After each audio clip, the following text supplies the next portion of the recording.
샬롬. 2022년 3월 22일 화요일 아침입니다. 오늘도 말씀과 동행하며 거룩한 리듬으로 살아가는 푸른나무교회 성도님들이 되시기를 바랍니다. 먼저 사도신경으로 우리의 신앙을 고백하신 후에 말씀 나누도록 하겠습니다.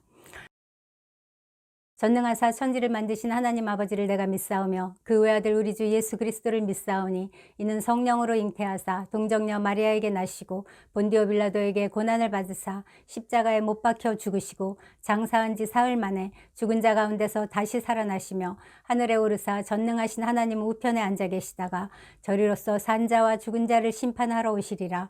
성령을 믿사오며 거룩한 공회와 성도가 서로 교통하는 것과 죄를 사하여 주시는 것과 몸이 다시 사는 것을 영원히 믿사옵나이다. 아멘. 오늘 함께 나눌 말씀은 로마서 12장 말씀입니다. 1장부터 11장까지 바울은 죄, 구원, 성화, 하나님의 주권에 대한 기독교의 모든 진리를 제시했습니다. 요약하자면 의로움은 하나님에게서만 찾을 수 있고 구원은 그분의 자비에만 근거하며 모든 은혜는 오직 그리스도 안에서만 받을 수 있다는 것입니다. 교리의 목적은 우리로 하여금 그 교리가 요구하는 삶을 살 수 있게 하는 데 있습니다. 바로 그 이유 때문에 실천적인 대목이 교리 못지않게 중요합니다. 그래서 바울은 12장으로부터 16장까지 이제 그 교리를 우리의 생활에 어떻게 적용하며 실천할 수 있는지에 대해서 이야기합니다. 진리의 목적은 우리의 매일의 삶과 우리의 생활을 변화시키는 데 있기 때문입니다. 12장의 중심 주제는 제사입니다. 먼저 1절입니다. 그러므로 형제들아 내가 하나님의 모든 자비하심으로 너희를 권하노니 너희 몸을 하나님이 기뻐하시는 거룩한 산 제물로 드리라. 이는 너희가 드릴 영적 예배니라. 원어 성경은 맨 앞에 가장 중요한 단어를 준다고 제가 전에 한번 말씀드렸는데 기억하시죠? 그런데 12장은 그러므로 라는 접속사로 시작합니다. 아시다시피 접속사는 앞에 문장 없이 단독으로 쓰이는 법이 없습니다. 접속사는 단어와 단어 혹은 문장과 문장을 이어주는 역할을 하기 때문입니다. 그렇다면 12장이 그러므로 라는 접속사로 시작한다는 것은 12장이 단독으로 쓰인 것이 아니라 앞의 내용과 연결되어 앞부분을 이어받고 있다는 것을 의미하는 것입니다. 즉 12장 1절의 그러므로는 1장부터 11장까지 지금까지 말한 모든 교리적 내용에 대한 결론이 그러므로 이렇게 지금부터 시작되고 있음을 암시해 주는 표현이라고 볼 수 있습니다. 1절은 성경 전체에서 가장 중요한 구절 중에 하나입니다. 성경의 다른 어떤 말씀보다 신학적으로 중요한 핵심 진리를 담고 있기 때문입니다. 다시 한번 소리내서 읽어보실까요? 그러므로 형제들아 내가 하나님의 모든 자비하심으로 너희를 권하노니 너희 몸을 하나님이 기뻐하시는 거룩한 산 제물로 드리라. 이는 너희가 드릴 영적 예배니라. 사도 바울은 먼저 하나님의 모든 자비하심으로 성도들을 권면합니다. 죄로 인해 죽을 수밖에 없는 인류를 구원한 유일한 근거가 바로 하나님의 자비이기 때문입니다. 하나님께서 크신 자비와 긍휼로 우리를 구원하셨기 때문에 우리는 주의 것입니다. 그런 의미에서 바울은 하나님의 그 자비하심을 입은 자들이 어떻게 살아야 하는지 그 대원칙을 지금 선포하고 있는 것입니다. 이 대원칙은 우리의 몸을 하나님이 기뻐하시는 거룩한 산 제물로 드리는 것입니다. 단지 자기의 소유나 시간 일부를 드리는 것이 아니라 자기의 몸에 대한 권리 전부를 하나님께 바치는 것입니다. 그러므로 여기서 몸이란 단어는 단순히 육체만을 가리키는 단어가 아닙니다. 몸과 마음, 세상과 이웃과의 관계 속에서 구체적으로 표현되는 삶의 모든 태도까지를 다 포함하는 말입니다. 그러므로 몸을 드린다는 것은 그 사람의 전 인격, 그 사람의 온 생애를 통해서 계속적으로 하나님 앞에서 은혜를 받은 자답게 합당한 반응을 하며 사는 것을 의미합니다. 바울은 이것을 영적 예배, 삶으로 드리는 예배라고 부릅니다. 즉 율법을 지켜야 하는 의무감으로 행하는 것이 아니라 하나님의 자비하심으로 받은 그 구원에 대한 감사함으로 자원하며 드리는 예배를 말합니다. 내 삶의 모든 가치와 의미를 주께 두고 주님을 섬기는 삶을 사는 것, 이것이 바로 합당하고 합리적인 영적 예배입니다. 이 아침 이 말씀 앞에서 나는 지금 자원함으로, 즐거움으로, 삶으로 드리는 예배를 드리고 있는가 한번 점검해 보시기 바랍니다. 2절은 그렇게 자신을 거룩한 산 제물로 하나님께 드리기 위한 구체적인 지침을 일러줍니다. 너희는 이 세대를 본받지 말고 오직 마음을 새롭게 함으로 변화를 받아 하나님의 선하시고 기뻐하시고 온전하신 뜻이 무엇인지 분별하도록 하라. 자신을 거룩한 산 제물로 드리기 위한 첫 번째 지침은 이 세대를 본받지 않는 것입니다. 이를 위해 우리의 시선과 마음은 세상을 향해 있으면 안 됩니다. 그렇지 않으면 나도 모르는 사이에 세상의 마음을 뺏기고 자기 자신을 넘겨주게 되기 때문입니다. 우리는 이 세상 풍습을 받아들이거나 순응하는 대신 오직 그리스도의 복음에 합당하게 생활해야 합니다. 나를 산제물로 드리기 위한 두 번째 지침은 오직 마음을 새롭게 함으로 변화를 받는 것입니다. 그리스도인의 삶을 영위하는 성화에 대한 아주 중요한 비밀이 이 말씀 속에 들어 있습니다. 모든 변화의 핵심은 마음의 중심입니다. 마음을 새롭게 함으로 변화를 받는 것은 단지 긍정적이고 참된 것을 생각한다는 뜻이 아닙니다. 우리 마음을 지배하는 영향력을 바꾼다는 뜻입니다. 이 변화는 겉으로 어떤 것을 본받는 것이 아니라 우리의 속사람이 새롭게 거듭나는 것을 의미합니다. 즉 우리의 인격 내부에 변화를 일으키는 성령에 의해 우리의 생각과 마음이 날마다 계속 새롭게 변화되어 가는 것입니다. 세 번째 지침은 하나님의 뜻이 무엇인지를 분별하는 것입니다. 하나님의 뜻을 분별하는 것이야말로 자신을 하나님께 드려서 하나님과 동행하는 삶의 출발점이라고 할 수 있습니다. 영적 분별에는 반드시 성령의 도우심이 필요합니다. 성령님만이 아버지의 깊은 뜻을 통달하신 분이시기 때문입니다. 성령의 임재를 통해 도우심을 통해 우리들은 하나님의 선하시고 기뻐하시고 온전하신 뜻이 무엇인지를 분별할 수 있습니다. 그리고 그 하나님의 뜻을 인정하는 것이 또 바로 분별입니다. 1, 2절에서 바울은 구원받은 자의 마땅한 삶의 태도를 선포했습니다. 이어서 이제 3절에서 21절에서는 성도가 산제사로 자신을 드려야 할 구체적인 삶의 현장에 대해서 이야기해 줍니다. 먼저 복음 안에서 변화를 받고 자신을 산 제물로 드려야 할 첫 번째 현장은 자기 자신입니다. 구원받은 내가 온전히 그리스도 안에서 회복되지 않고서는 아무것도 할 수 없기 때문입니다. 그래서 3절에서 바울은 각 사람에게 나누어 주신 믿음의 분량대로 지혜롭게 생각하라 라고 말합니다. 한마디로 말하면 겸손하라는 것입니다. 우리는 항상 자신의 진정한 모습을 예수 그리스도 안에서 발견해야만 합니다.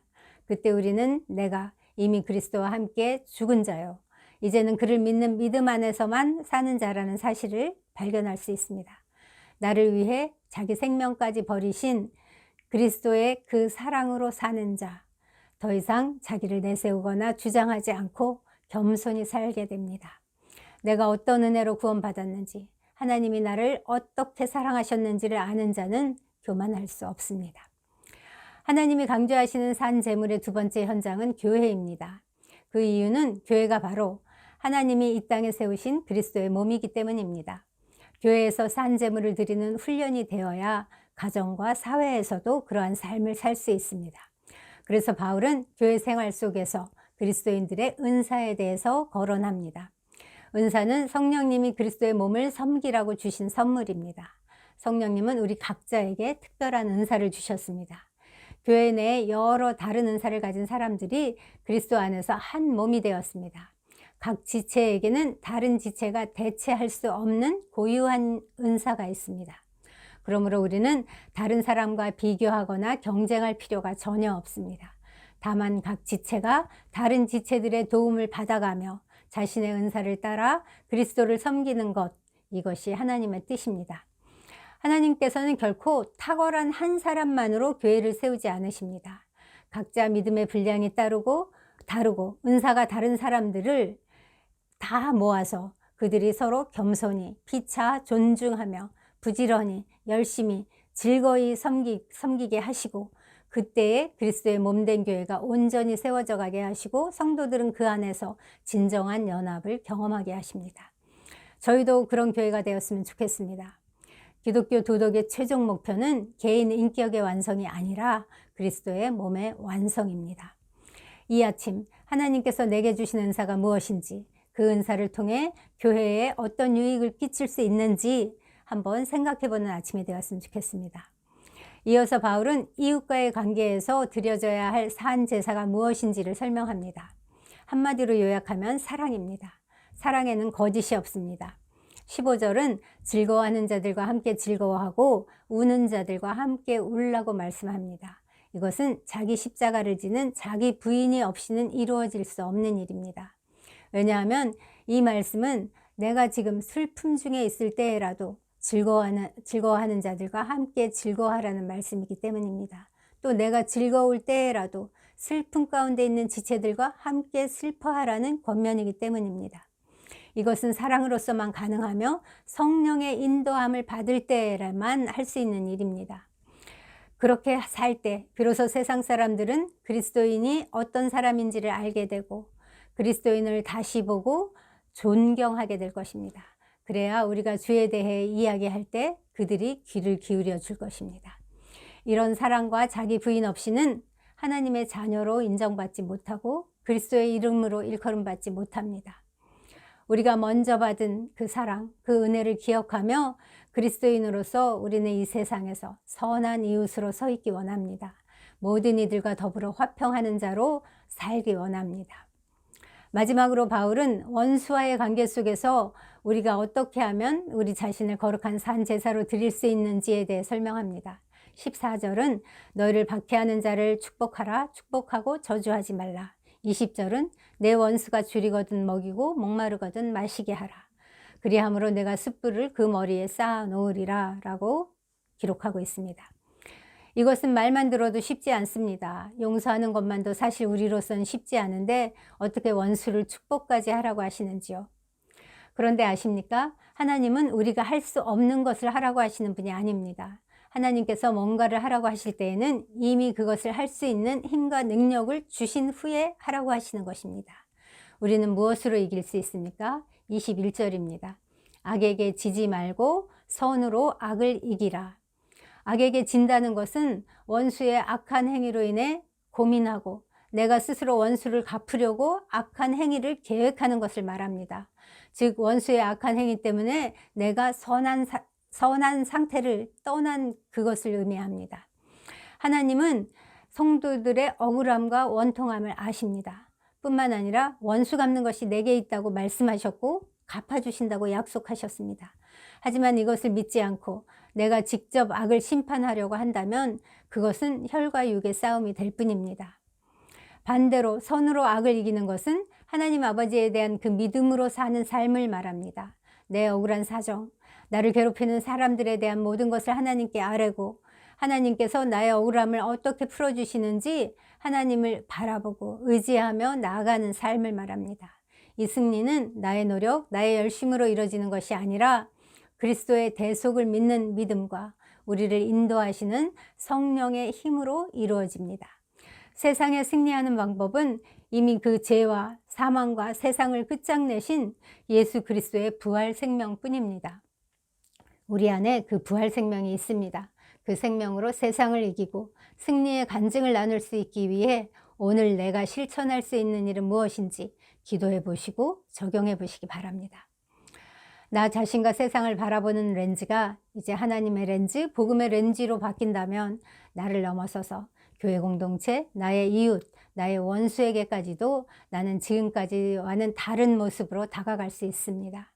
진정 복음 안에서 거듭난 그 구원받은 자의 삶, 그 성도의 삶이 나타날 것입니다.